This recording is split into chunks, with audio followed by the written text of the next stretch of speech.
नमस्कार दोस्तों, स्वागत है आप सभी का आपके अपने YouTube channel news and fun today में। आइए खरपतवार विज्ञान के कुछ अति महत्वपूर्ण प्रश्नों की शुरुआत करते हैं जो एग्रीकल्चर सुपरवाइजर आदि परीक्षाओं में पूछे जा सकते हैं।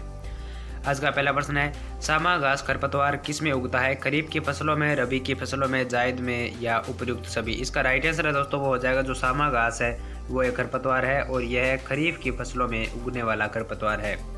बढ़ते आज के दूसरे क्वेश्चन की ओर। निम्न में से चौड़ी पत्ती वाले खरपतवार का उदाहरण है? जंगली चौलाई, गोखरू, सांठ या उपरोक्त सभी? इसका राइट आंसर है दोस्तों वो हो जाएगा जो चौड़ी पत्ती वाले खरपतवार हैं वो तीनों ही हैं, इसलिए इसका राइट आंसर जो है वो हो जाएगा उपरोक्त सभी। बढ़ते हैं आज के तीसरे क्वेश्चन की ओर। खरपतवारों से फसल में लगभग कितने प्रतिशत नुकसान होता है? 20%, 26%, 8 या 33%? अमूमन 30 से 35% खरपतवारों से फसलों में नुकसान होता है, तो यहाँ पर दोस्तों 33% हो जाएगा। बढ़ते हैं आज के चौथे क्वेश्चन की ओर। कृष्ण नील खरपतवार है खरीफ की फसलों का, रबी की फसलों का, जायद का या उपर्युक्त सभी? जो कृष्ण नील खरपतवार जो है वो है रबी की फसलों का, इसलिए इसका राइट आंसर है वो हो गया बी। बढ़ते हैं आज के पांचवें क्वेश्चन की ओर। लट जीरा है, यहाँ पर लट जीरे की जीवन अवस्था के बारे में है। 1 वर्षीय है, 2 वर्षीय है, बहुवर्षीय या उपरोक्त में से कोई नहीं? लट जीरा जो एक खरपतवार है और यह बहुवर्षीय है, इसका राइट आंसर है वो हो गया सी। बढ़ते हैं आज के छठे क्वेश्चन की ओर।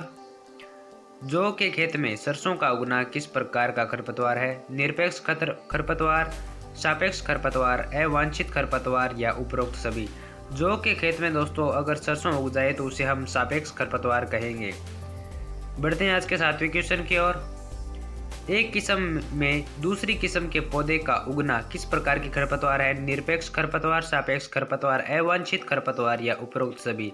तो दोस्तों ये अगर हमने गेहूं की सोनालिका किस्म बोई है और वहां पर राज 3077 उग जाए तो वह दोस्तों एक प्रकार की खरपतवार होगी और उसे हम कहेंगे अवांछित खरपतवार, इसलिए इसका राइट आंसर वो हो गया सी। बढ़ते हैं आज के आठवीं क्वेश्चन की ओर। मक्का में कौन सा अर्ध जड़ खरपतवार परजीवी पाया जाता है? स्ट्राइगा, ओराबंकी, लेरेंथस या अमरबेल?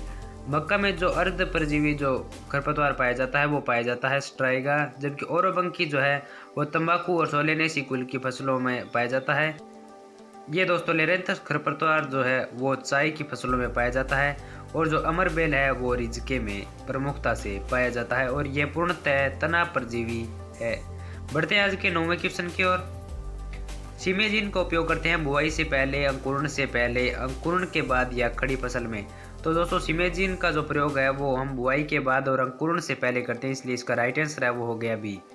बढ़ते हैं आज के 10वें क्वेश्चन की ओर। लीडर किसका व्यापारिक नाम है? तो दोस्तों यह जो लीडर व्यापारिक नाम है वो बाजार में बिकने वाली दवाई का जो व्यापारिक नाम लिया जाता है वही है पैराक्वाट, डाइक्वाट, सल्फोसल्फ्यूरेन या एलाक्लोर? इसका राइट आंसर है दोस्तों वो हो जाएगा जो लीडर जो जिस शाकनाशी का जो व्यापारिक नाम है वो है सल्फोसल्फ्यूरेन। बढ़ते हैं आज के 11वें क्वेश्चन की ओर। किसी निश्चित फसल को निश्चित अंतराल पर निश्चित तरीके से फसल को उगाना कहलाता है? फसल प्रणाली, फसल पद्धति, क्रॉपिंग स्कीम या उपरोक्त सभी?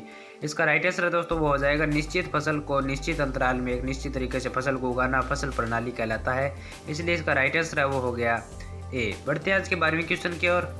लोरेंथस खरपतवार किस प्रकार की गुणवत्ता को कम करता है?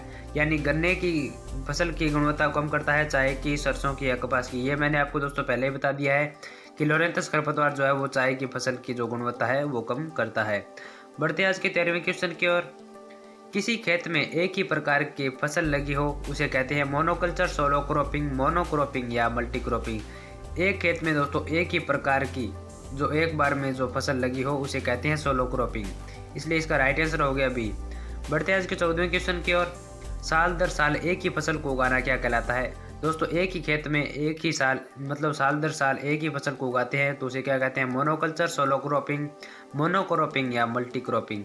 इसका राइट आंसर है वो हो जाएगा सी, मोनोक्रॉपिंग कहा जाता है दोस्तों। जो साल दर साल एक ही फसल को उसी खेत में उगाया जाए तो उसे मोनोक्रॉपिंग कहते हैं। बढ़ते हैं आज के 15वें क्वेश्चन की ओर।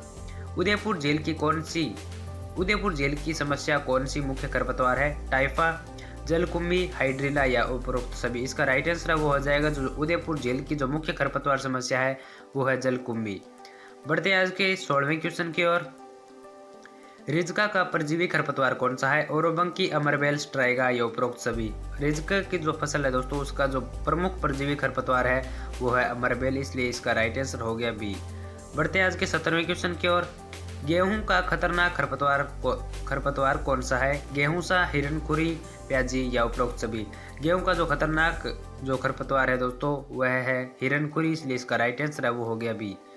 बढ़ते हैं आज के 18वें क्वेश्चन की ओर। निम्न में से कौन सा खरपतवार नाशी गेहूं में बीज अंकुरण के बाद या खड़ी फसल में डाला जाता है? सिमाजीन, एट्राजीन, 2,4-D या पैराक्वाट? इसका राइट आंसर है दोस्तों वो हो जाएगा जो खड़ी फसल में डाला जाने वाला जो खरपतवार नाशी है वो है 2,4-D, इसलिए इसका राइट आंसर हो गया सी। बढ़ते हैं दोस्तों अगले क्वेश्चन की ओर।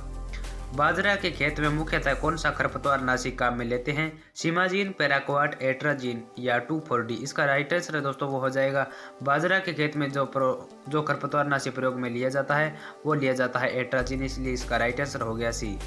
बढ़ते हैं आज के 20वें क्वेश्चन की ओर। गेहूं में 2,4-D की सांद्रता कितनी रखते हैं या कितनी काम में लेते हैं 2,4-D की गेहूं की फसल में? 100 ppm, 500 ppm, 800 ppm या 1000 ppm? इसलिए इसका राइट आंसर है दोस्तों वो हो जाएगा 1000 ppm या 0.1% हम गेहूं की फसल में 2,4-D की सांद्रता को काम में लेते हैं। आज की इस वीडियो में दोस्तों इतना ही। आपको यह वीडियो कैसा लगा है कमेंट करके जरूर बताएं, और अगर वीडियो पसंद आए तो वीडियो को लाइक करें और अपने दोस्तों के साथ शेयर करें। अगर आप चैनल पर पहली बार आए हैं तो चैनल को सब्सक्राइब कर लें। मिलेंगे ऐसी नेक्स्ट वीडियो के साथ, तब तक के लिए नमस्कार साथियों।